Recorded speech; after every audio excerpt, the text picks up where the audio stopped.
તો આજના વિડીયોમાં આપણે નવા 4 અક્ષર છે એને જોઈએ. તો તે 4 અક્ષર છે ક, બ, અ, છ.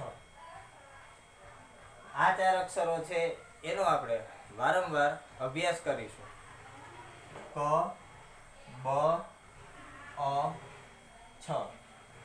ક, બ, અ, છ. હવે આપણે જે આગળના અક્ષરો જે છે એ શીખી ગયા છીએ એ જ અક્ષરોને આપણે ફરીથી લખીએ. ન, મ, ગ, જ, વ, ર, સ, દ. અને એની સાથે સાથે આપણે કાનો અને એક માત્ર આ બે પણ શીખી ગયા છે. કાનો અને એક માત્ર જે બારાક્ષરીની અંદર આવે છે. તો આપને ખ્યાલ જ છે કે આપણે સાદા શબ્દો 2 અક્ષરના, 3 અક્ષરના અને 4 અક્ષરના સાદા શબ્દો છે એ આપણે બનાવતા શીખતા હતા. જેમ કે ન, મ, ગ, ગ, જ, જ, ગ, સ, મ, ર, વ, ર, ર, સ, દ, સ, દ, ર, વ, દ. તો આ રીતના આપણે 2 અક્ષરના સાદા શબ્દો શીખ્યા હતા. ત્યારબાદ આપણે આ કાનો અને એક માત્ર એનો પણ ઉપયોગ કરી અને નવા શબ્દો છે એ આપણે બનાવતા શીખશું અને વાંચતા શીખશું. તો આ ક છે એ કને જો લીટો લાગી જાય એટલે કે કાનો લાગી જાય તો આપણે અહીંયા એને કા બોલશું. શું બોલશું? કા. એ જ રીતના આ લીટો અહીંયા લાગશે તો બની જગ્યાએ શું બોલી જાય? બા. અની બાજુમાં જો લીટો લાગી જાય તો આ. છની બાજુમાં જો એ કાનો લાગી જાય તો છા. એ જ રીતના ના, મા, ગા, ઝા, વા, રા, સા, દા. જ્યારે કાનો બાજુમાં લાગે ત્યારે ત્યાં એ અક્ષર આપણે બીજી રીતના ઉચ્ચાર થાય છે. જેમ કે દ કાનો લાગશે તો દા. એ જ રીતના આ એક માત્ર છે. એક માત્રનો ઉપયોગ આપણે જોઈએ તો એક માત્રમાં કોઈ પણ અક્ષરની ઉપર જ્યારે એક માત્ર લાગે ત્યારે જેમ આપણે એ બોલતા એ જ રીતના ખ્યાલ છે આપણે કે આ સ્વર છે. તો સ્વર છે એ વ્યંજન સાથે હંમેશા જોડાયેલી ત્યારે જ વ્યંજનને આપણે બોલી શકીએ છીએ. તો આ ન છે, ન માં જ્યારે એ લાગે ત્યારે શું થઈ જાય તો કે ને. શું થઈ જશે? ને.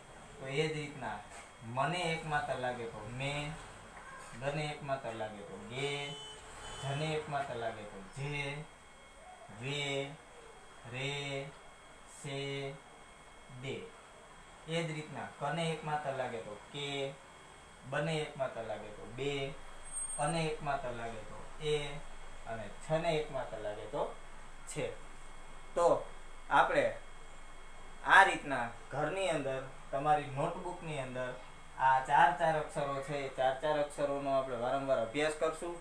સાથે સાથે કાનો અને આ એક માત્ર છે એનો ઉપયોગ કરી અને આપણે કઈ રીતે બોલશું, કઈ રીતે બોલાય છે એનો પણ આપણે વારંવાર પ્રયાસ કરશું. જેથી કરી અને આપને આટલા અક્ષર અને કાનો અને એક માત્ર છે એનો વારંવાર અભ્યાસ થઈ જાય અને જ્યારે પણ આ ક્યાંય પણ આપને જોવા મળે ચોપડીની અંદર, આપણા પુસ્તકની અંદર, તો આપને તરત જ ખ્યાલ આવી જાય કે આને એક માત્ર કહેવાય અને એનો ઉપયોગ આ રીતના થાય છે. આને કાનો કહેવાય અને એનો ઉપયોગ આ રીતના થાય છે.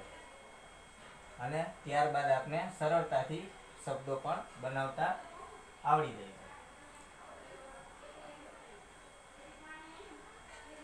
હવે આપણે અહીંથી આપણે શબ્દો બનાવીએ તો કાર,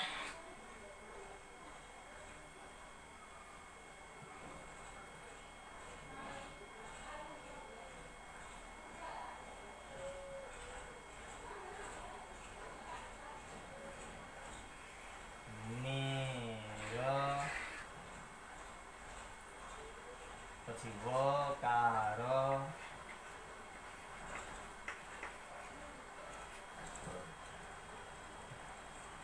આજે, બાજે,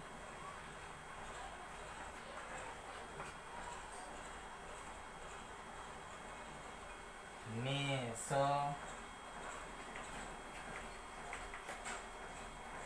તો આ રીતના આપણે ઘણા બધા અક્ષરોની મદદથી ઘણા બધા શબ્દો બનાવી શકીએ છીએ. તો આજના વિડીયો માટે માત્ર આટલું જ.